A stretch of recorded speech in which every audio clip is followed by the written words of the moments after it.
I went to my friend's house and I got a call the next day that all my stuff was packed. Wow. So, yeah. So that's where I say, like, my dad really chose her over me. You're listening to the Nacho Kids Podcast, where we discuss all things step-family related. Real stories, real people, real help. Your hosts are the creators of the Nacho Kids Method and the Nacho Kids Academy Step Family Coaching Team, Lori and David Sims. Hello, David. Hey. How are you today? I'm fine. You don't sound like it. Yeah, I'm tired. Why are you tired? Because I'm the only one right here who does anything. Oh, woe is me. Now, that's not true because we had a Zoom call the other night and I told everybody the junk behind me was because you didn't clean up. Exactly. Yeah. So you're tired from not cleaning up the junk behind me. What's your junk? That's not my junk. Let's see. Your junk? No, that's yours. That's your scanner. Well, you brought me some stuff. That's exactly. It becomes your junk when I bring it to you. Okay. Oh, wait a minute. Look at all the other stuff. There's a lamp you wanted. Oh, There's a bunch of metal. All right. So we hope y'all are doing well today. You brought in. There's books over there those are your some books. Clothes that looks like. Okay. Come on, David. Pay attention. We got stuff to do. Oh, okay. Okay.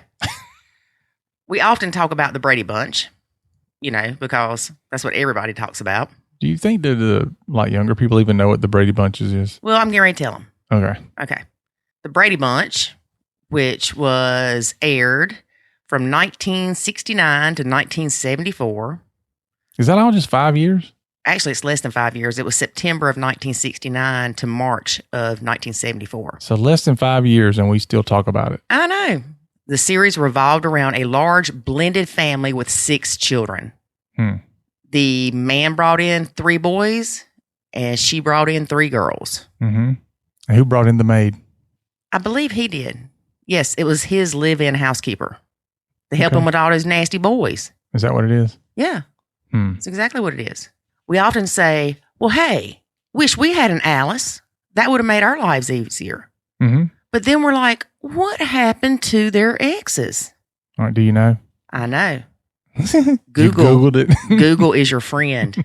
All right, what happened to their exes? Okay, I'm going to read this to you because... The no conflict bio moms. Huh? The no conflict bio mom. Oh, no. Okay. The question was, whatever happened to Mike and Carol's first spouses, the children's other biological parents? Okay.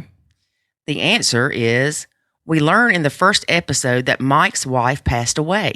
All right.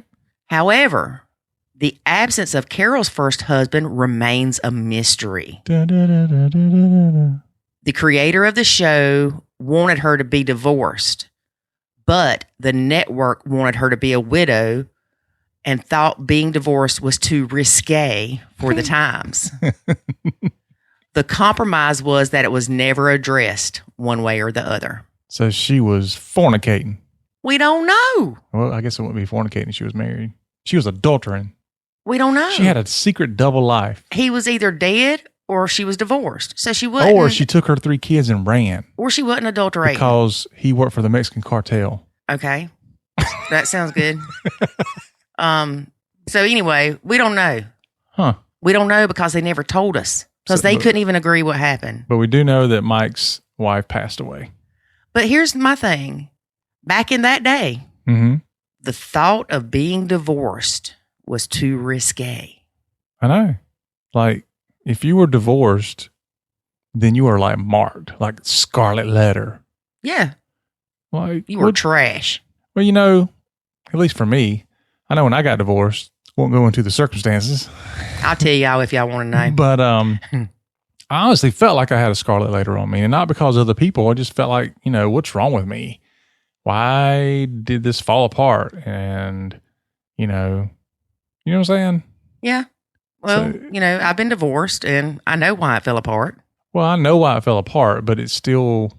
Nobody wants to be divorced. You still wonder, like, where did it go wrong? I know where mine went wrong. From the day I said I do. Well, yeah. Anyway.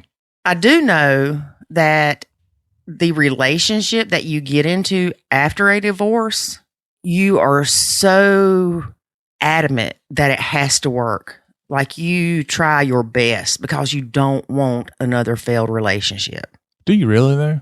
I think you do. Because I see a lot of people in their second marriage. I didn't say marriage. What'd you say? Relationship. Okay. All right. I see people in their second serious relationship. They, especially if their first one was longer, and when I mean longer than a few months. They tend to have that, I will not take this crap from anybody else again kind of attitude. Yeah. So in some ways, I understand what you're saying. Yeah, they're going to like, I don't want to fail again. I want to do everything I can. But on the other hand, I see people like, look, I put up with this with the first person. I am not even going to put up with this on the second one. Or am I going to put up with anything else that comes from the second one? So it's like the first person got a lot more grace and leeway than the second guy. I say guy, but you know. I see what you're saying. And that you may be the case. Because you did me that way. That may be the case. But in my situation, it wasn't. The second person got more grace than the first. Oh, and then the candidates for the third they had no chance. Yep. And that's where I came in. If you held your fork wrong when you ate, out. Next. How many times have you said, if you would have done that when we were dating, you'd have been out. Gone. Hasta la pasta, baby. I had my best foot forward. You hid all that bad stuff from me. I sure did. I had you fooled all the way to the altar. I had you fooled. Yep. See, and that's what a lot of these women say. And she's like, well, who's these kids he's bringing into church? Surprise. A lot of these women will be like, I was tricked. Mm-hmm. Surprise. I got 4 kids you didn't know about. Yeah. Now, I knew about you youngins. I just was blinded by the love. Yeah, you were blinded by something. It was that Harley. Is that what it was? And them Levi jeans. Mm-hmm. And them Harley boots. Yep. That's what it was. All of which I don't have anymore. And the blue eyes. I do have those. Yes, you do. Look at me as I bat them. Oh, them blue eyes. All right. So anyway, now that we took that weird trip down memory lane. Yep. I am curious, and I'm going to have to do some research on it about the relationships after the first marriage. Mm-hmm. Do you try harder to make it work once you're in the relationship? Now, I'm not saying that you don't notice red flags or something like that. I don't know, because see, apparently I had blinders on for that too. But I'm just curious. Let us know. Your second relationship after your divorce. Well, actually, your first relationship after your divorce. Were you more of... See, now you're going through divorce. You said it wasn't married. The first one was married. After you get divorced, the relationship after that. Okay. I hope he didn't confuse y'all. No, because you confused him enough. No, I didn't. If I confused you, I'm sorry. All right. So the first one after the first one. After you got divorced, the relationship after that, do you feel like you tried harder and gave that person more grace, or you were not playing games? You were... You wasn't going to take no crap. Yeah, you wasn't going to take no crap. Yeah. I think it depends, because if you had a relationship where it was really bad, then I think you're going to deal with it differently than people that sometimes have a amicable divorce. Yeah. I don't know. Anyway. So I know I wouldn't put it with no crap. I ain't even going there. What do you mean you ain't going there? I ain't going there. I ain't going there. I don't know what that's supposed to mean. Anyway. Oh, you're surprised you lasted? Is that what you're saying? Oh my gosh. No, I'm not surprised I lasted. Okay. I'm surprised you lasted. Okay. Yeah, I could run with that, but no, go ahead. Yeah, I know. See, I'm trying to behave too. That's why I'm like stumbling over my words over here. This interview is with a stepmom from Idaho. And after talking to her, we determined that the title of her episode was going to be The Goody Two Shoes Stepmom. Okay. Why? Because she's a goody two shoes. Really? Oh, yeah. Well, compared to you, everybody is. David. So she's a goody two shoes. And we see this a lot too.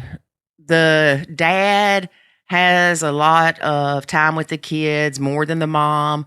And then all of a sudden, when he says, well, I need to get child support reduced, because I have the kids more than she does, all of a sudden she wants the kids back.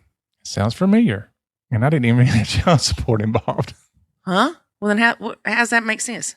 Because I started out with having the kids a lot more. Right. It was just different thing that came up that, made them want to change. But and that would be me. Exactly. It's like, wait a minute. This woman stepping in, trying to act like she's mama. Like, my kids ain't loving her. You cannot love that woman. Mm-hmm. Is what they were told. This lady does not nacho. Okay. She doesn't need to. Good. Well, she doesn't nacho the stepkids. She nachos bio mom. So I can't say she doesn't nacho. Right. Most people do when they don't realize it. Right.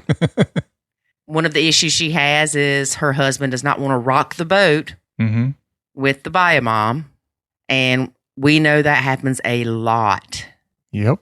Where it's just, oh, well, we'll let her have her way because it's just easier than rocking the boat. Because if we rock the boat, it's going to be bad. She's going to threaten to take us back to court, or she's going to talk crap about us to the kids. Yeah. There's a lot that goes into that decision. Yes. Because, I wouldn't, quote unquote, rock the boat a lot of times, but it wasn't because I was afraid of what she would do necessarily. It was just because of the exorbitant amount of time that we then had to spend, firing missile emails back and forth at each other. And it was just a lot of wasted time. I know. And I was going, why won't you rock the boat? Rock that boat, David. Rock that boat. You need to fire that email off at her and let her have it. Just lie it into her. And I'm like, for what? It's not going to do any good. Matter of fact, if anything, it just lets her know that I'm upset. And she's like, yeah, now I know what to do to get him. Yes. And that is one thing that I've learned. There's no need. Nope. The best response is, okay. Mm-hmm. Or even better, oh gosh. Whatever, Lori. There's no need to defend yourself to a crazy person. I learned that from Lori's ex. She got a response. She sends out this big nasty email. Well, he started it.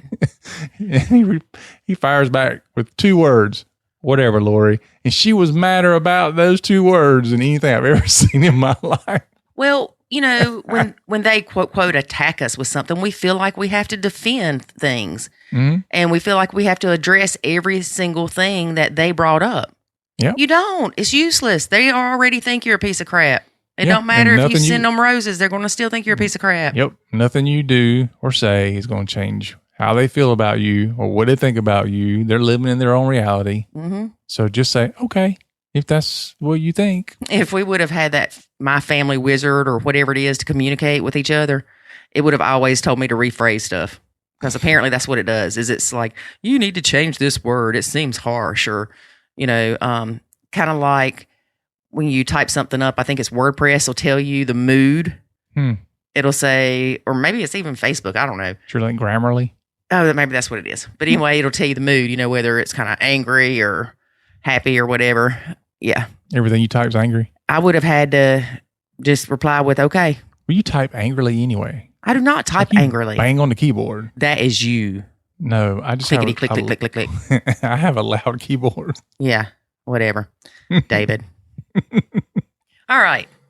So we are getting ready to let you hear about the Goody Two Shoes Stepmom. All right, here we go. After a word from our sponsor. There is a way to save your sanity and your relationship, and it's called the Nacho Kids Academy. In the Nacho Kids Academy, you will learn the skills and knowledge to properly nacho, techniques to handle step-family challenges, ways to improve your communication, and much, much more. Visit NachoKidsAcademy.com and sign up today to join other step parents who are seeing the life-changing benefits of nachoing. Again, that's NachoKidsAcademy.com. Today we have Stepmom in Idaho.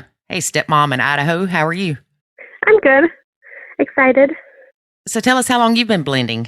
I've been blending for about 3 years now. And how many stepkids do you have? I have 2. I have a stepdaughter who is 10 and a stepson who's about to turn 9. Were you getting ready to say it feels like more than 3 years? Oh, yeah. How many years does it feel like? Like forever. Like it just never ends. It does, doesn't it?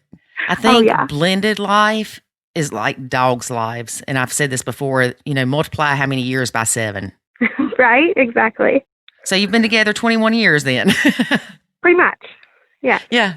What kind of visitation do you have with the stepkids? Now we have them every weekend, and then usually if they have any extra days off school, we usually have them the whole time for that too. Every weekend? Yeah. We previously had them full time. Oh, okay. Do you mind my asking what changed or why it changed? Yeah. Mom just kind of wanted them suddenly. Long story, but to make it short, we had them for about 2 years full time, and we were still paying child support because we never changed the law, any of like the law stuff. Mm-hmm. So I was like, we can't keep paying child support for kids that we have all the time. She sees them every other weekend. This is ridiculous. And so when he finally asked to stop paying child support, that exact same conversation, she asked for them back. Yeah. So she took them back. So when he was paying child support and she didn't have the kids, that was okay. But when he said he wanted to reduce child support, then she took the kids back. Yeah. Well, let's not sugarcoat anything about this person. Yeah. And y'all, I'm usually pretty good at finding a spin on things or giving people reasonable doubt or not trying to judge people, but I don't get that. I don't get that. No, that one threw me. I could not believe when he said that. He literally called her to talk to her about it, and in that same conversation, she asked for them back, and he came to tell me, and I was like, "Are you kidding me?" Well, I mean, did he not want to fight to keep them? No, because the only reason that we had them full time is she didn't have somewhere to live at that point. So we took them in. And then she did have a place. She has a place now that is like stable and we trust. So he was like, well, if she wants to be with the kids, they miss her, we should just let them be there and we'll just have them on the weekend. Okay. Yeah. Now, do you feel like with y'all having them every weekend that you and your husband can't do stuff alone because you do have them every weekend? No, luckily he has like a different schedule. So we have one day together and then one day where he's home with the stepkids. The rest of the time, like the whole weekend, Friday, Saturday, I pretty much am just alone with them. And then he's home on Sunday. Okay, so how do you feel about you being responsible for watching them while he's at work? Honestly, I haven't had to Nacho my stepkids. Okay. They, from the beginning, loved me. The day I met his daughter, started trying to call me mom, which I don't do, but she tried and has completely accepted that. I think because they were kind of young. But, so I don't mind that at all. It's more like trying to Nacho their mom. Right. Okay, so let's talk about that for a minute. We hear all the time that Nacho this, Nacho that, and it seems people think that it's disengagement, which it is, but that's not solely what it is. Do you see that with the bio mom? Can you see it from the perspective of it's more than just disengaging, that it's becoming more self-aware of your actions and your reactions and letting go of the need to be involved and know everything? Yes, I do. It's actually really complicated because I Nacho and I feel like maybe my Nachoing is not the exact same. Like I don't disengage. We talk because, like I said, I have the kids more than their dad does. I'm the one that usually communicates with her, but I've learned to Nacho and how do I explain? She does a lot of things that I feel like are really malicious, but instead of saying anything to her, that kind of thing I just avoid. I used to want to just call her, and which I never did, but I always wanted to call her and freak out. Now it's just okay, you know what? This is just her, and this is how it's going to be. And I'm just going to, if she's making mad, I'll just let him deal with it for a little while because it's not my responsibility to deal with his ex. Right. So you communicate with her though. Yeah. And that's okay for the most part. But when she starts cutting up like Cheetah, you're like, no, you can start talking to my husband again. Exactly. And then things swing back around to where you jump back in. Yeah, exactly. Once and a lot of times I've noticed that maybe if I say something that I don't even know what I've said, but I say something that maybe upset her somehow, she'll stop communicating with me for a little while and she'll only communicate to my husband. And then all of a sudden she'll start communicating with me again. So it's I kind of play it by if she's comfortable talking, then that's fine. But if she's not, then that's fine. Because I'm not their mom and I'm okay with that. Right. So if she wants to just talk to their dad, go right ahead. But I guess because they're with me so much, it makes more sense for her even to try to communicate with me. Right, instead of having him as the go-between. Exactly. So you nacho her as needed. Yes. And as far as the stepkids, do you get involved with homework, or did you? How long ago did they go back to her full time? It's been 1 year. Okay, so they went back a year ago. Yeah. Previously, I did everything. I would do homework. I would go to parent-teacher conferences. Any kind of event at school, I would, let their mom know about it. And if she wasn't going, I would. And sometimes I would even go if she was, just depending on what it was. Now, she doesn't even tell their dad if they have like a recital or something. She really just doesn't inform us. And homework and stuff, I try to not even ask because, I know that last year was the first year living there, and let's just say their education has gone downhill. So their grades aren't as good as they were when they were with y'all? Well, the 1 year my stepson spent there, he's now been held back. Wow. So, yeah. So I just completely nacho that.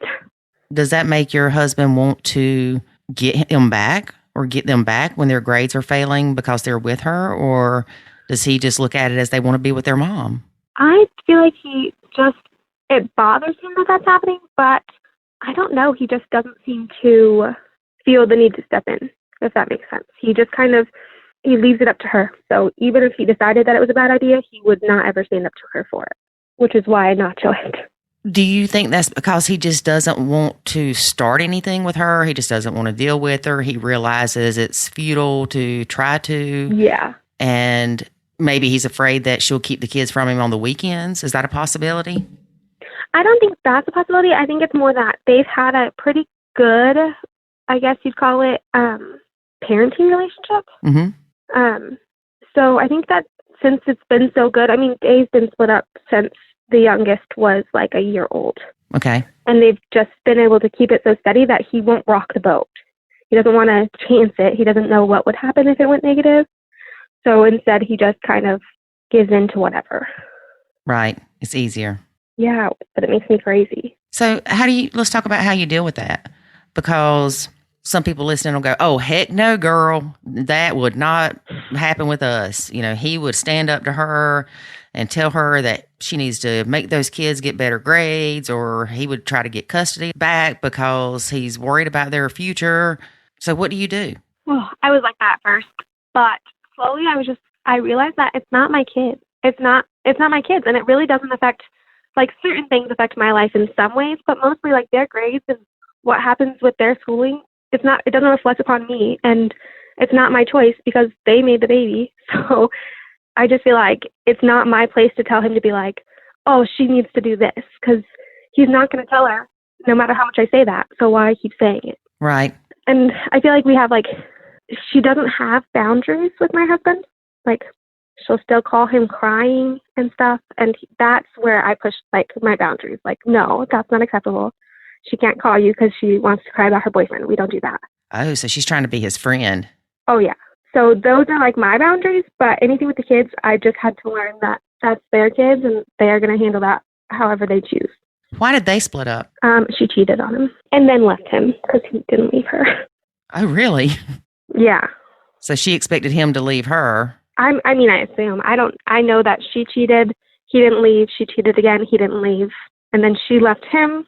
He got with somebody else. She wanted him back. He went back. Then she broke up with him, kind of thing. So it's kind of back and forth for a minute, and then it was just done. Yeah.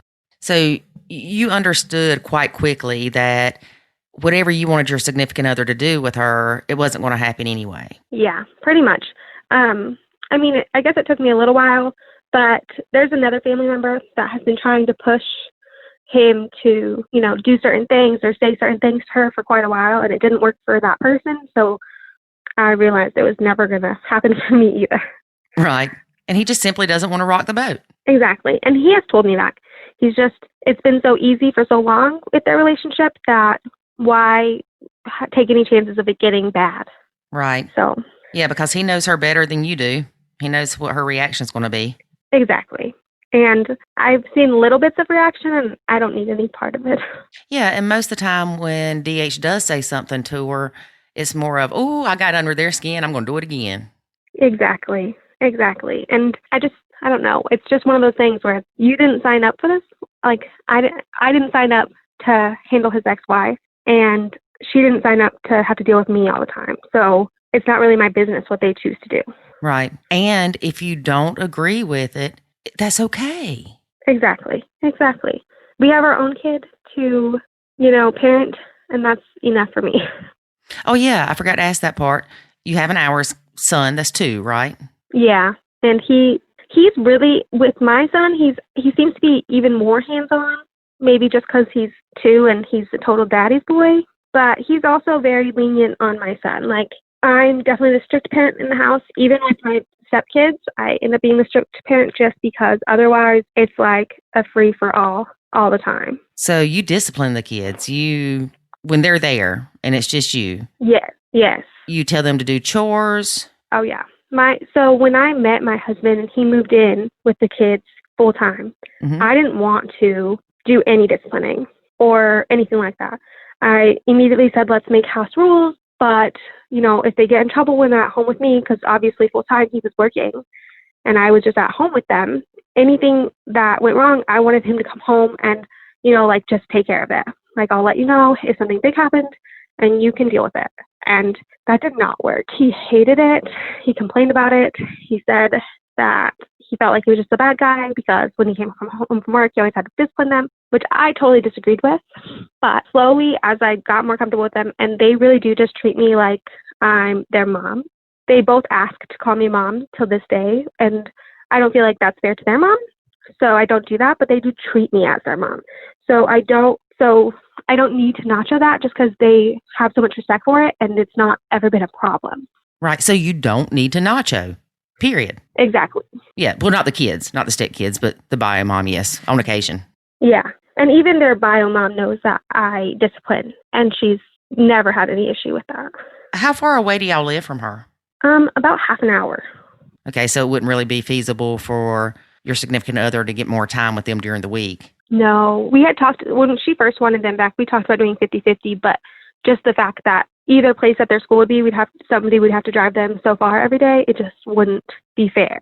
Right. So you were talking about other family members. So there's other family members that try to get involved in everything, just can't mind their own business, or?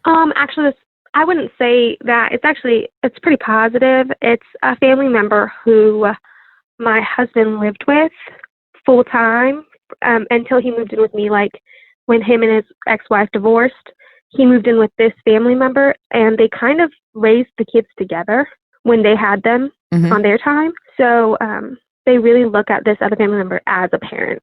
And that family member has really stepped up. Like, when mom was only seeing them every other weekend, or even less than that at a lot of times, this family member would take them so I could have a break, or, when I had my son and stuff like that. So it's actually really positive. Like, they get involved in the places that, I think there should be like changes, but I'm not going to get involved because I don't feel like it's my place. And It's probably not their place either, but more power to them. So if you had someone that was helping your significant other with the kids, that's a family member. We're just going to say grandma, okay? Grandma, when you came in, did you almost feel like, too, that there was a competition there because she had been helping raise those kids? No, not at all. I think that person at first was very, wary of me because my husband has had a few women in and out since my stepkids have been growing up. Okay. And so has their mom. So I think the person was just nervous that maybe I was just going to be the same way. Right. Just cautious. Yeah, exactly. And as soon as they got to know me a little bit and realized that I'm actually extremely stable, they definitely were 100% on board. That's good. So, yeah, I was extremely lucky. Definitely. So do you go to the same events with BioMom? Do y'all end up in the same place, or you just basically text and talk on the phone if you need to? When the kids lived with me full time, there was a lot more events. I grew up in a split household too, and my parents were very good about being friends. Like, if I had anything, both of my parents could come. And, my mom is very much still a part of my dad's family. Like, if they're having a big party, and I'm going to it, I can invite my mom and my mom will be there with all of my dad's family. That is great. Yeah, it's amazing. So I wanted to be like that so badly for the kids that when I first came in, like she ended up breaking up with her boyfriend and having nowhere to live before my husband moved in with me. So I was like, well, why don't you let her live with you? So she did. She moved in with him for a while, and that just wasn't working. And so when he moved in with me, obviously she moved out. But since then, like at first, I would invite her to everything. I'd invite her to birthday parties, Christmas, Thanksgiving, everything, because I just wanted the kids to have both sides of their family there. I got to have most of that, so I wanted them to have that. Right. And school events, it's 100% okay. We can be at the same place. But I'd say since she got in a new relationship, she has backed off of pretty much everything. She doesn't even usually invite us to the kids' stuff at school anymore. Mm-hmm. So we have to try to find out about it ourselves. But yeah, I don't know. When we have a discussion or something, sometimes I'm there, sometimes I'm not. It just depends. Now, if she doesn't tell you about something, do you get mad? Do you say anything, or y'all just let it go? I get livid, but I tell my husband, and I can complain to him, but I don't. I've learned don't even I'm not even going to ask him to say anything to her because he's not going to. Mm-hmm. So I can be upset and say something to him, and then that's the end of it. Okay, I complained. It's done. We're good. Let's talk about this for a second, because a lot of people think that part of the nachoing is sweeping things under the rug. So when you and your husband find out that one of the stepkids had an event and bio mom didn't tell you about it, you get mad. How do you not feel like you're sweeping that under the rug? Because a lot of people seem to think that nachoing is, oh, well, I'll just sweep it under the rug and then stuff piles up. So how do you explain that part of it? I think maybe just because I know I can talk to my husband about it and I can let my feelings out. And I know that he's not happy. He's not at his kids' event, and that he just feels like it's the safest thing to not rock the boat. And if that means that we miss out on a recital, I really never should have been a part of any of this because they should be together. So if I was never supposed to be a part of any of this, then I should just be happy when I get to be a part of it. And if I don't get to be a part of it, then too bad. And so I guess I just kind of I feel like if he's not going to be upset about it and be mad, then why should I be mad that we missed out on it? Right. You're not just sweeping it under the rug because you're not letting it build up. You're looking at it for what it is, and you're saying, I have no control over this. I'm going to let it go. Let it go like it's a balloon with helium. Quit holding on to it because it's not going to do you any good. Exactly. And how do you not resent your significant other for not standing up to her? Because we see that a lot too, where people say, it's just not attractive to me that he won't stand up to her, or he won't even stand up to the kids all the time. Oh, I think I'm still working through that.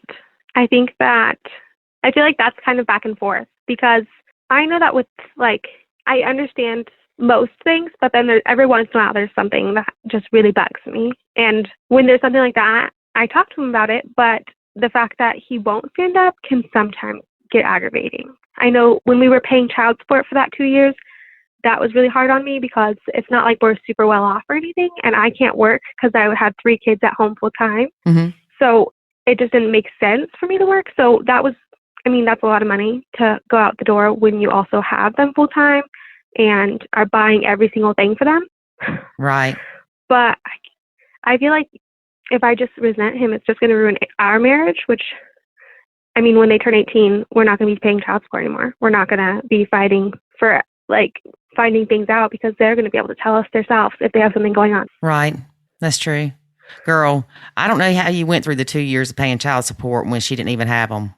Yeah, it was definitely rough. Yeah, I don't know if I would have been able to stay quiet enough to where David didn't just get driven crazy. Yeah. Like I said, I think just my parents had such a good relationship. Right. Afterwards that I want them to have that too. Now, how old were you when your family split, when your mom and dad split up? I think I was about 9. So did you have step parents? Yeah, I have a few. Uh-oh. And I had a terrible relationship with most of them.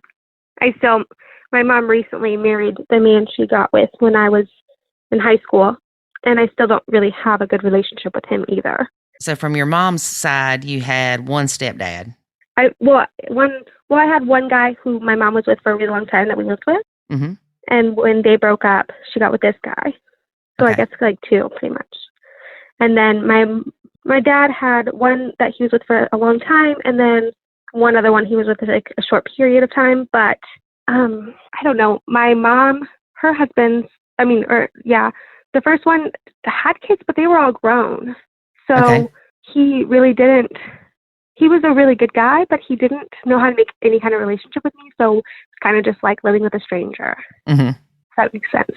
And then her husband now, he was like, there's a lot of backstory, but we really don't get along. We try to fake it now, but like I'm out of the house, so it's not as big of a deal. So we just kind of fake it when I'm around. Yeah. Fake it till you make it. Exactly. And then my dad, he had the woman he was with for a long time. She really didn't like me and really chose to make my dad choose between us. And my dad pretty much chose them. What? Yeah.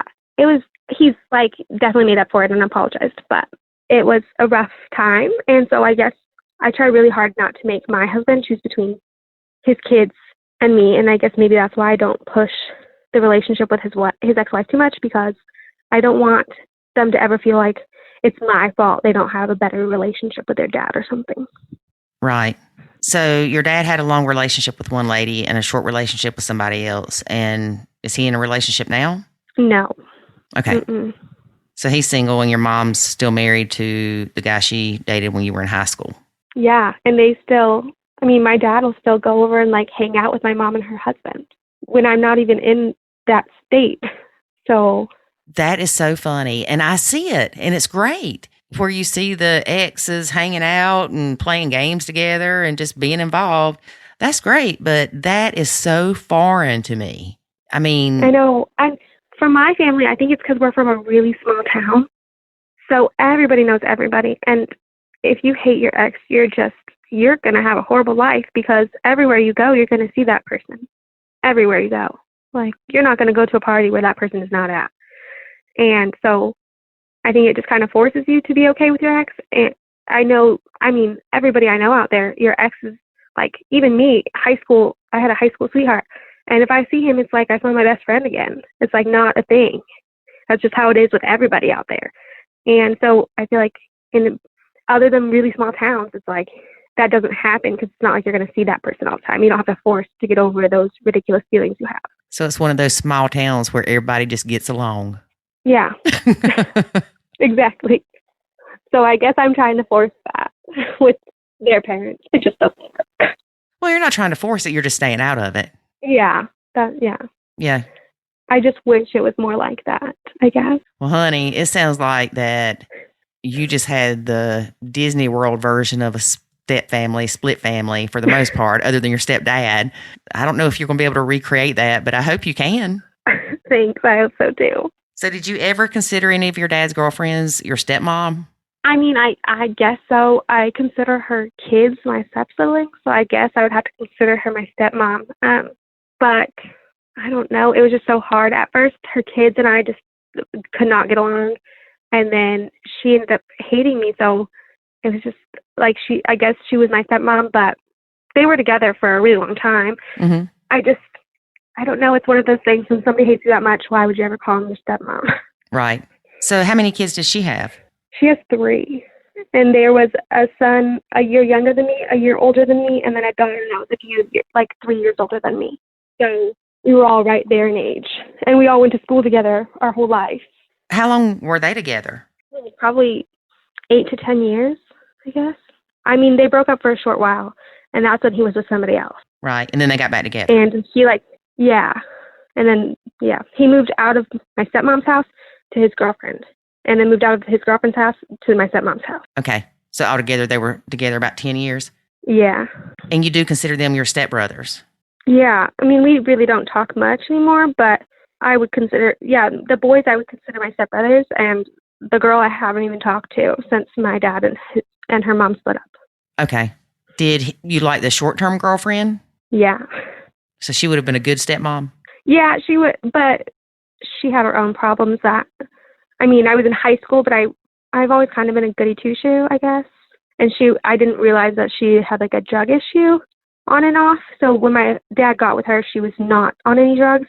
But I guess shortly after they got together, she started doing drugs. And so that's why they ended up splitting up, because my dad is not into that. Okay. So, yeah. That's not good. No. So you admit you're a goody two shoes? Oh, yeah. I'm definitely like a rule follower. Oh. Like I hate breaking the rules. I'm like scared of the consequences. I don't know. It's just like built into me. When your parents split up, what was your visitation between them? Really, it was just whatever I wanted. Pretty much from the get-go. If I wanted to go to my mom's, I could go to my mom's. If I wanted to go to my dad's, I could go to my dad's. Pretty much whenever I wanted. So it wasn't you have to go to your dad's, you have to go to your mom's. No, but probably just because I was so close to both. It's not like I didn't want to spend time with one or the other.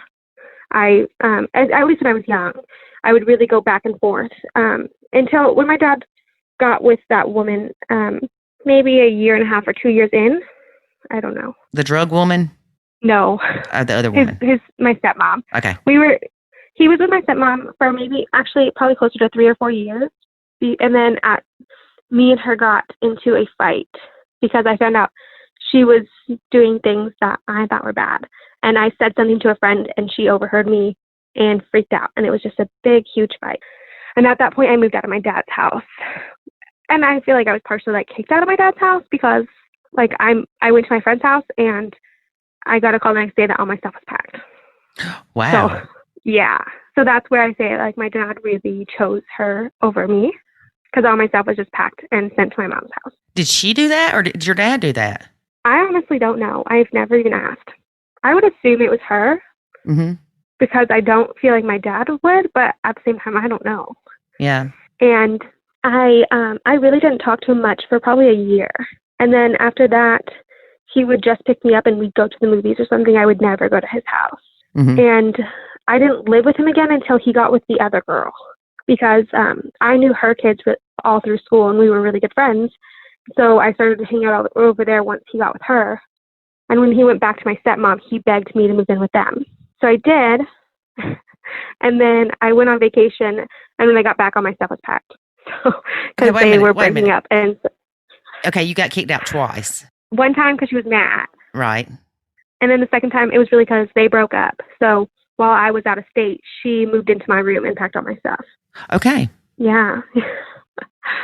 Oh, my goodness. And I just realized that I didn't even think about when we were talking about my husband and his ex-wife. One of the reasons I really let all of that go is my first husband passed away.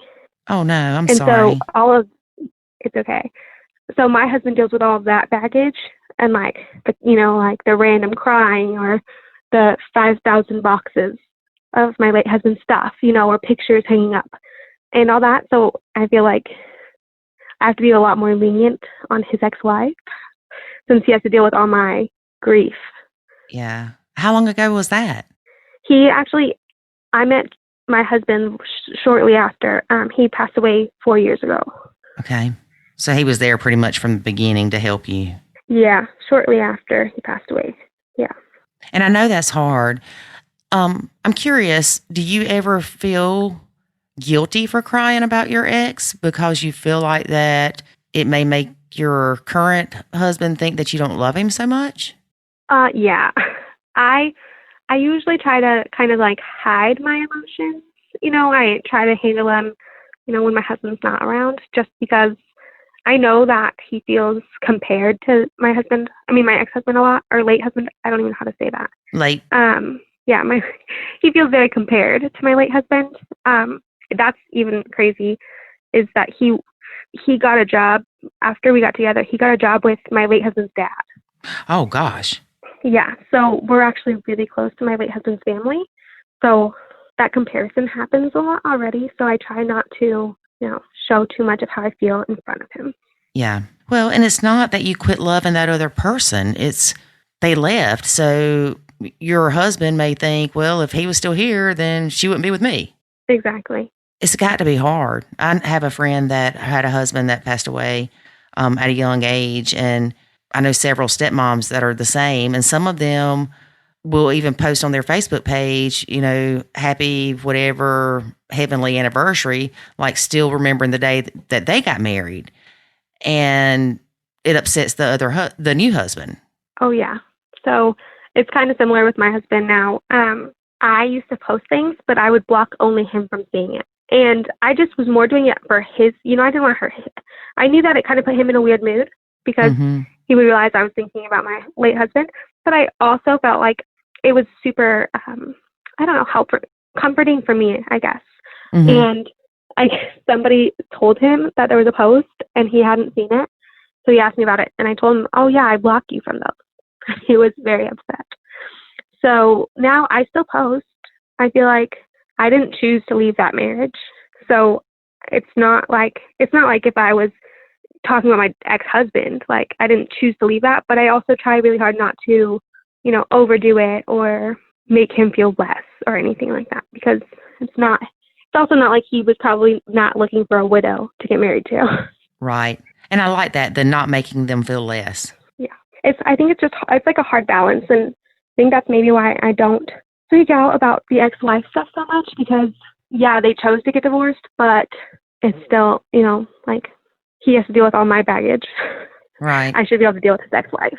So you've got two stepsons or two steps-kids and the Hours kid. So you didn't bring any kids into the marriage? No. So you and your late husband didn't have kids together? No, we tried for a long time, and right before he passed away, actually, I was pregnant, and I lost that baby right before he passed away. Oh, no. Yeah. But so, no, I didn't have any kids to bring into the marriage. That's so sad. Yeah, I know. It's like one of those stories you hear on, like, Lifetime. Yeah, a Lifetime movie for sure. So let's talk about something good, something upbeat. When it comes to, like, birthdays and stuff, do you go all out and help celebrate with the stepkids, or do you just leave that planning and stuff up to him? Oh, no, he can't plan anything. When they lived with me full time, we always did big birthday parties for my stepson. And then my stepdaughter, we would just go do something fun because she has a birthday that is like in snow. So nobody ever wants to go out and come to it. So we always just like make something else. But now that they don't live with us, we usually just, go as a family to go do something fun. But I always have to plan it because he has no clue. So you don't go to Bio Mom's house and hang out there for the kid's birthday? No. We used to, when I threw birthday parties, because they lived with me, she would just come to that birthday party. But now we don't do anything together. It's easier that way, isn't it? Yeah. Yeah. I didn't think it would be, but it is. So what's the biggest thing, if you could tell somebody that's getting ready to get into a blend, what is the biggest thing or the most important thing you think you could share with them that you have learned so far on your journey? I think just to not immediately go into the relationship acting like you're their mom and thinking that there's no boundaries, because I think that at first I kind of thought like, okay, well, if they're going to live with me full time, like I should have as much say as everybody else. But they're not my kids, so I don't have really any say. Like I have say of what happens in my house, but that's only because my husband is super supportive. But anything else, really, it's not my business. When you first started disciplining them, did you use the house rules and say, well, remember your dad said, or, kind of like a babysitter would do? Or did you just kick straight into the, I told you to clean that up, that's what you're going to do? I think at first I was more like, oh, well, your dad said. But they quickly, I just have really good stepkids, really. They quickly welcomed me in as a parent, and I didn't really have to do that. Like, I kind of just was like, okay, well, if they want, they want me to cuddle with them, or they want this love and affection like they're my own kid, then they're going to get everything like they're my own kid. And it's really worked for us because, like, even now, my 2-year-old, they know that I'm really strict on my 2-year-old. So it's not like I'm not fair, if that makes sense. Right. Yeah. No, let me ask you this. With you having an Hours child, now granted, he's still young, do you find that you treat him differently? Let's see I know he's so young, it's hard to say, but do you get as annoyed with things he does? No, I think that I think I definitely treat him differently in some ways. Like, I used to be more cuddly with the older kids, but I think because they've gotten so much older that I just kind of like, okay, you're too old for this. Right. But like my 2-year-old literally sleeps on top of me every night. And that doesn't bother me. Like, I'll cuddle with him all day. So I guess like affection. And I also think just because they're older and. Yeah. It's kind of weird to have a 10-year-old laying on you. Yeah. But I still feel like when my son is older, I think I'll still be okay with like the hugging and him wanting to sit right next to me. Yep. Whereas it just makes me uncomfortable just because I just feel like there's boundaries. Like, I mean, there were still boundaries even when they were young. I remember them wanting to sleep in bed with us or something. And I was like, no, I wouldn't be comfortable if my kid was sleeping in bed with another woman. So I don't think they should be sleeping in bed with me. Right. And I agree agree with that. I always try to look at it like that, like not push those kind of boundaries just because I feel like I treat them differently in those ways, but it's more so just when I let my kid do that with another woman, and if I wouldn't let them do that, then I'm not going to do that with these kids. So you're trying to see things from the bio mom's perspective. Yeah, because I know that I would be crazy if my son was calling some other girl mom. Yes, so I would too. I'm not going to have them call me mom.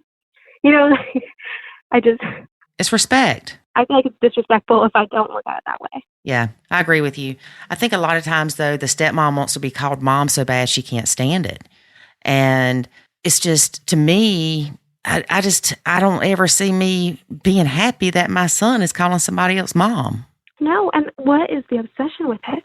You're not their mom. Why don't you need to be called mom? Right. Because I'll tell you, I help raise those kids. I feed them, I clothe them, I da-da-da-da. That's what they'll say. Yeah, it's crazy. I do all of that stuff too, and I'm still not their mom. Yep, that's right. That is so right. For 2 years, I did more than that person, and I still didn't feel like that's like, I did not birth you. I did not adopt you, so I don't deserve that. Right. And I feel like you can't replace somebody's mom. Like, no matter how close you are to somebody, like, your mom is still your mom. So. Right. But I want you to think about something. When your son turns 23 and gets married and starts calling his girlfriend's mom, or his wife's mom, would that bother you too? No. Oh, no, girl, it wouldn't me. Really? Yeah, I'm your mama, boy. That doesn't bother me, and I think maybe just because my late husband, would call my parents mom and dad. Right. And I mean, I've never called his, and I think it's just because I'm awkward like that. I don't know.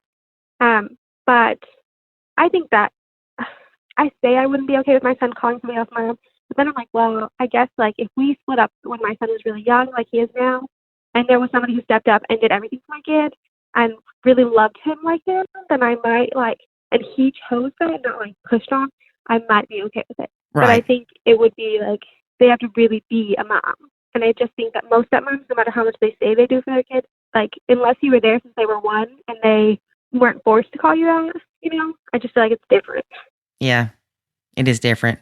You definitely have to let in my opinion, you definitely have to let the kids decide that. And if they want to call you mom, you said yours wanted to call you mom and you were like, no, let's not do that.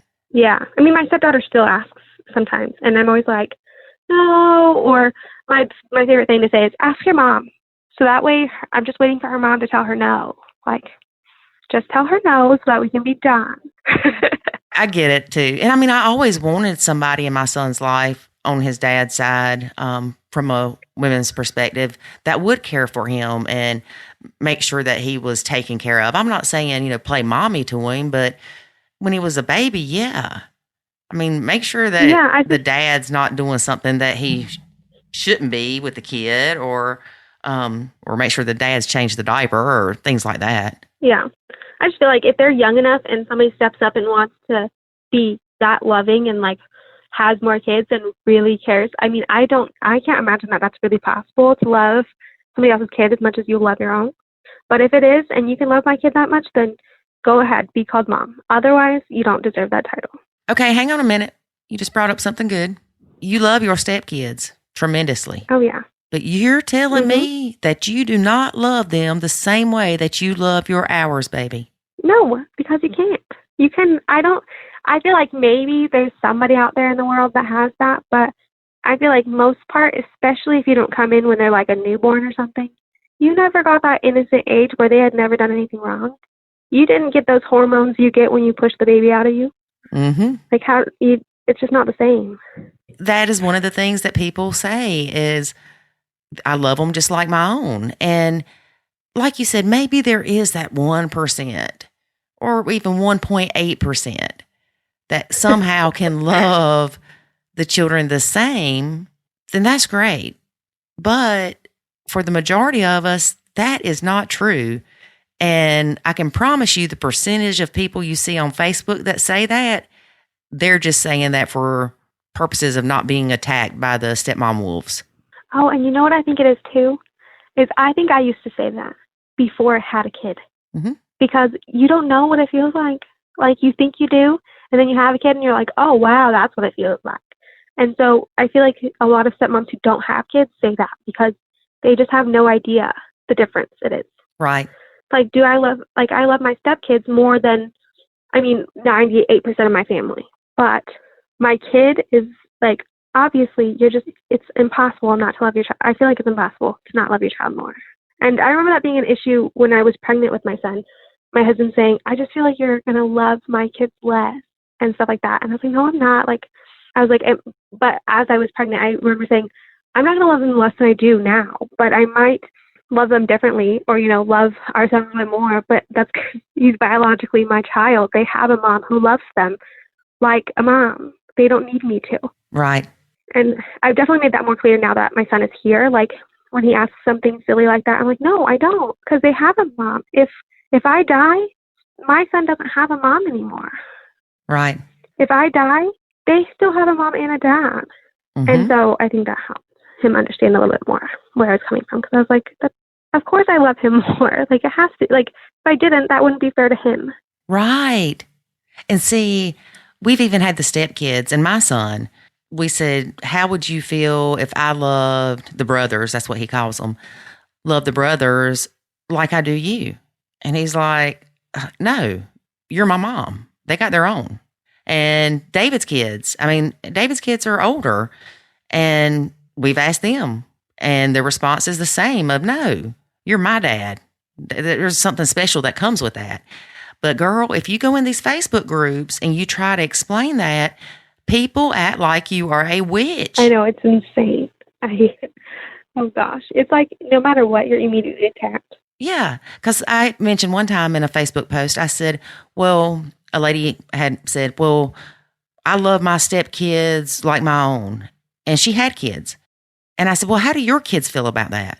And she made it sound like that my son and David's kids were horrible because they, felt like that their dad or their bio parents should love them differently than their stepkids. It's like, oh, well, you must be teaching your kids something wrong for them not to be able to love other people. I'm like, I never said they couldn't love other people. No, it's ridiculous. It's like, I remember in high school and stuff having friends' parents who would be like, oh, I'm mom, and like all the kids would call that girl's mom and she'd be like, I love you, blah, blah, blah. And almost like she'd act like she loved you as much as she loved her own kids and call you her kids and whatever. But when you grow up, she's not going to still be your mom. I feel like it's the same thing. Like, you can pretend all you want, but if you and their dad break up, you really think you're still going to have a mom and child relationship? Probably not.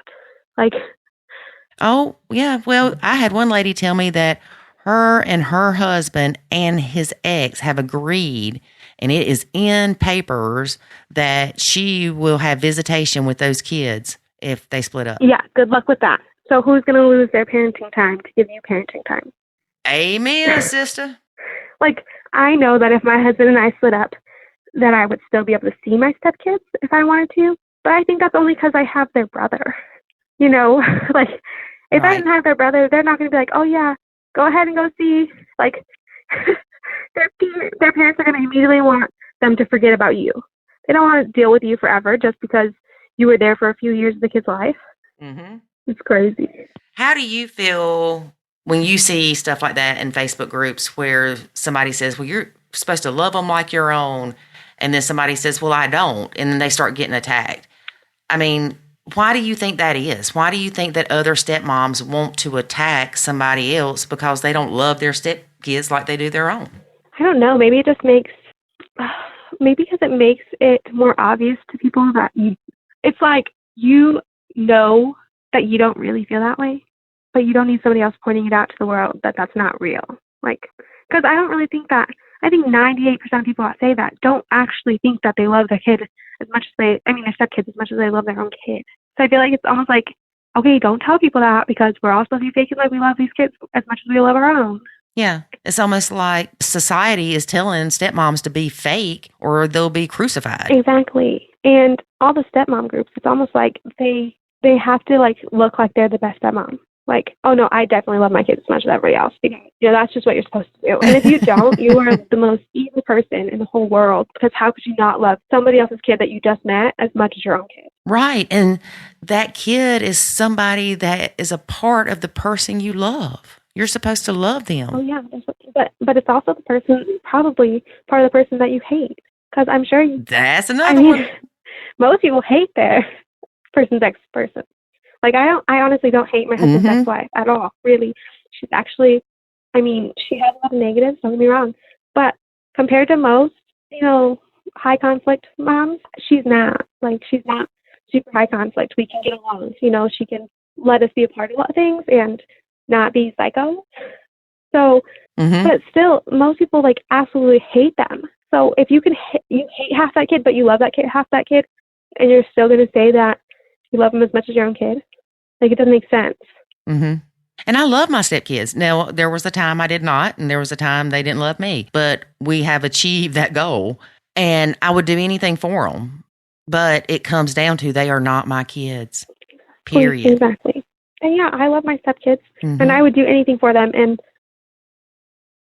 I feel like I've proven that. I took care of them for a long time by myself. Like, definitely love them, but it's just, you didn't give birth to them, and they had a mom to love them. Right. And people try to compare it to, well, what about adoption or what about fostering kids? That is completely different, people. That is completely different. It's so different. And adopting, that is your kid then. You are their mom now. Right. It's not at all the same. And I can almost understand how how some girls, love their stepkid as much as they love their own when the real mom is not involved in any way. Like if the kid has been abandoned or if the mom passed away, because then I feel like you get that connection with them where you are their mom. They don't have any other mom. Yeah, you're not sharing them with anybody. Yeah, so I think slowly you can probably build that there because I feel like maybe that's why I felt like that in the beginning is because I was really the only mom for a while. So I felt like I was really getting that connection. But I think that if their mom is involved, like you don't get that because they already have that. They don't need that from you. Right. And even if their mom has passed away, they still will have that you're not my mom mentality. Yeah. Well, and I think when I said that, I meant like little kids. Yeah. Ones that didn't know their mom. But yeah, kids who knew their mom, and even if their mom abandoned them, they're always going to feel like if they knew their mom, they're always going to feel like, you're not my mom. Like, yeah, you're great, whatever, but you're still not my mom. Right. Yeah, we tend to forget that the stepkids struggle in this mess too. Oh, yeah, so much. But it's easy to get wrapped up in your own emotions and your own stress and disgust and frustration to where you don't really care if anybody else is hurting. Exactly.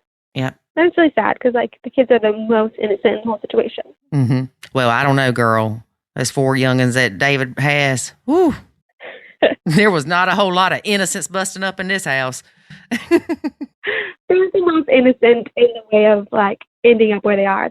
Their parents to divorce or anything like that. Yeah, nah, I'm blessed. My stepkids were pretty good kids for the most part. I think they went crazy after they left, not when they were here. And I think that's one thing, too, is that even if you have pretty good kids, like, even if your stepkids are pretty good, you're still going to complain about them because, like, anybody else's kids in the whole world are going to make you crazy if you have them with you a whole bunch. Like, if it's not your kid can do the exact same thing that your stepkid's going to do. But your stepkid's thing is going to make you way more mad. Right. If my stepkid spills something all over my carpet, I'm going to be livid. If my 2-year-old does it, I'm like, well, he's 2. It's fine. And when you get older, or not when you get older, well, you will get older, but when your son gets older and he leaves his dishes on the table, it's not going to make you as mad as when the stepkids do it. Exactly. And I guess for me, I have like the lucky thing of being like, well, she's 9 years older than him. She should know better. So I have that forever. I mean, she's a lot older than him. Yeah. Well, you said you listened to the podcast, so you know the talks David and I have about how things are different with my 14-year-old than I expected them to be with his 14-year-olds. Exactly. But that's everybody. I mean, I've watched so many of like my family and their kids and stuff be the same way. It's just, God, it's just not the same. And, or even your own kids, if you think about it though, usually like if you watch a family dynamic, it's usually like their kids are even inside their actual biological children are treated differently for some reason or another. My aunt, the oldest kid, was always spoiled rotten. The younger two are disciplined and get in trouble for things. The older one still gets away with everything. And let me tell you, that kid is trouble. He is in high school now, does drugs, doesn't go to school, horrible. The other two kids, great grades, does, perfect kids because they have structure. Well, like you said, though, and that's in a nuclear family. Exactly. Yep. Yeah. Or my late husband, his nuclear family, they were so strict on the two oldest, and he's the oldest. And the two youngest, no, they get away with everything. Mm-hmm. It's just, it happens in every family. I think it's just shown even more when it's your stepkids because there's somebody to get offended for them and to blame it on just the fact that, not the fact that, they're way older than my kid, but just the fact that they're not my blood. Somebody's always going to blame it on the fact that they're not my blood. Right. It's acceptable. Mm-hmm. Mm-hmm. Yep. It's crazy. Well, stepmom in Idaho, it has been great speaking with you. You too. Thank you so much. We appreciate you being a guest, and make a note. I'm serious. Don't think I'm crazy when I say this, but make a note. In 5 years, I want you to contact me and you be a guest on the podcast again so we can talk about how it is with your son growing up and getting older, to see how many times you're like, yeah, I expected too much out of my stepkids. Right. I want to do that. All right. Well, thank you. Thank you. Bye. Bye. We talk to a lot of people, not just on the podcast, but in the Facebook group that are widows. Mm-hmm. And I think that adds a very deep complexity to the blend or the relationship, because these people, the widows, they still grieve their loss. So say, for instance, I was a widow. You and I got married, and on what would have been my anniversary with my ex, or... It wouldn't be your ex, would it? Yeah, that's what I'm thinking. Be your late husband. My late husband. Not your ex-husband. So say on the anniversary of my late husband, I want to make a Facebook post, and I post, happy heavenly anniversary, so-and-so. Mm-hmm. I know we're not in that situation, but do you think that would bother you? If I was a dead guy? No. if you were the new husband. If I were the new, yeah, it would. It would, because I would feel like that you are not all in. You're still holding on to a past relationship, whether he's passed away or not. But it's not like these women chose to end that relationship. Circumstances resulted in the end of the relationship. Mm-hmm. So I get it where you're coming from. I don't know how I would feel if I was the person that lost the spouse. I'm just saying that's how I think I would feel if I was the person involved with that person. Well, I know the people that I've spoken with, a lot of them will block their current significant other from seeing those posts, or they post them and then they'll also at the end put, but I'm thankful for my new husband or whatever, because they feel guilty for posting that and don't want to hurt the other person, but they want to post it because they still are grieving and still are attached to that person. Does that make sense? Yeah. Well, too, it might depend on like how long it's been. So if it's been 3 years, for example, and we got married like 2 years after it happened, I think I probably would feel differently than if we were married 10 years. Right. And you're still posting stuff like that. But then again, I might not care at all. I don't know. Yeah. It's one of those things where you think you would do or say something or feel a certain way, but you don't really know until you're there. And it just all depends. I think it would depend too how I feel about you, and I guess the level of involvement I think I have in the relationship. Like if I felt like you were just pouring everything into the relationship, but then you post this on social media, I wouldn't really think that much about it. But if I thought you were kind of halfway in and you were posting stuff, then I'd be like, oh my gosh. You would probably think, well, she's only with me because that guy died, which is true. I think you'd be with me first if you hadn't met him. Well, maybe that's how people need to look at it.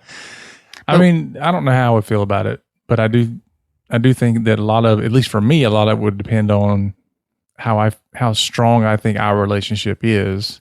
If I feel like that it's already either not that great, or I feel like you're not really all the way in, you're going through the motions, then that would feed thoughts into me that would think that you're still hanging on to that. It's like you're competing with a ghost. Right. And you can't win. Right. You know, because especially when you have somebody who passed away early in a relationship, you know, so they didn't have time to screw up a lot. And so, you know, this is the best person ever. We were married 5 years. And it's just like, you never made it to the 7-year itch. David, you are so insensitive. I'm just saying, you know. Well, my heart broke when I found out that her former husband had died and that she was pregnant at the time and lost the baby soon thereafter. That's terrible, because now you got 2 losses to grieve. Mm-hmm. That's beyond terrible.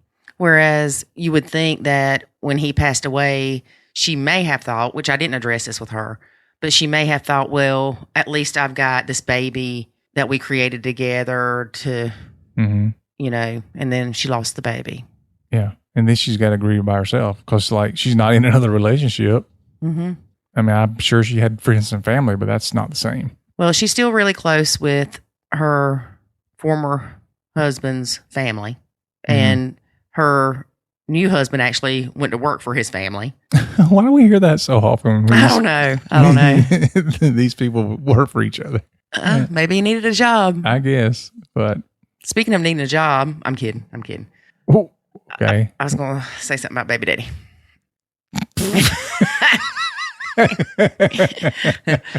Well, let's put an announcement out there.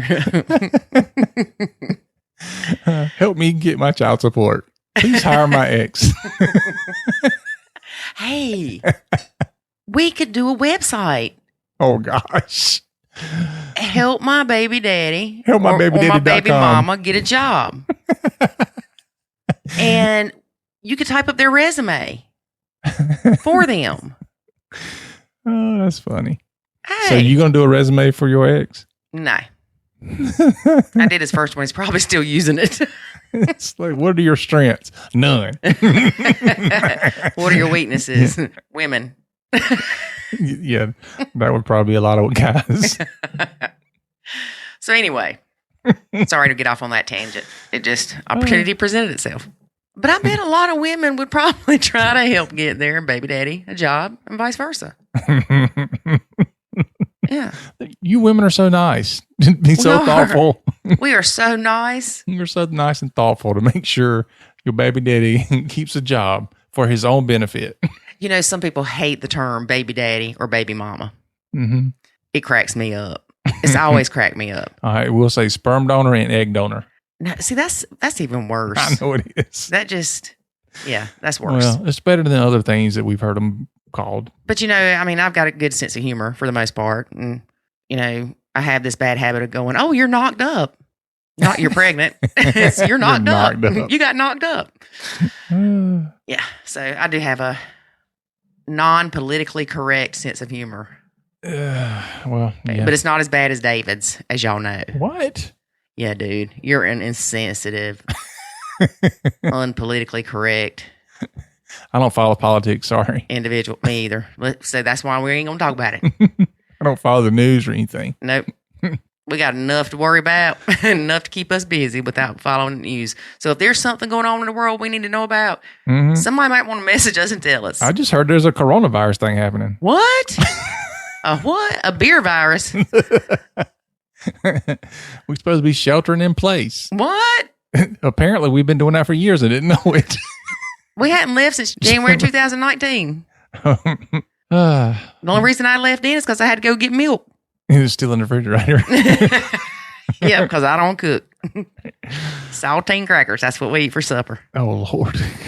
Hey, Cereal. saltine crackers and peanut butter is good. Dried cereal. Remember that kid that was a friend of one of your kids that would not put his milk in his cereal? He ate them separately but together. Like he would have a bowl of milk beside him. A bowl of milk? A bowl of milk and a bowl of cereal. And he would take his cereal and dip it in the milk and then eat it. He wouldn't put them in there together. I guess it won't get soggy that way, will it? It was that tall, skinny kid. Oh, yeah. Justin? Yeah. Interesting. Yeah.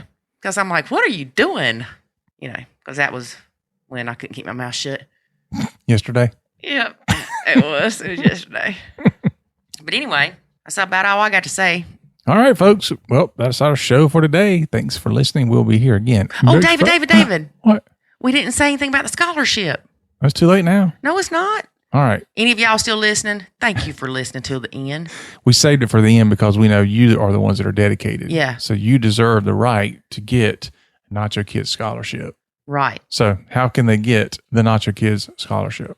To apply for the Sylvia Krakauer Scholarship to win a free month in the Nacho Kids Academy, send your video telling us who you are, would be great.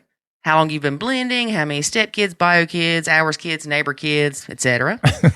And why you think that you deserve a scholarship to the Nacho Kids Academy. Mm-hmm. And you can email that to us at contactus@nachokids.com, or you can email us a Google link or a Dropbox link or whatever to the video if it's too long to email.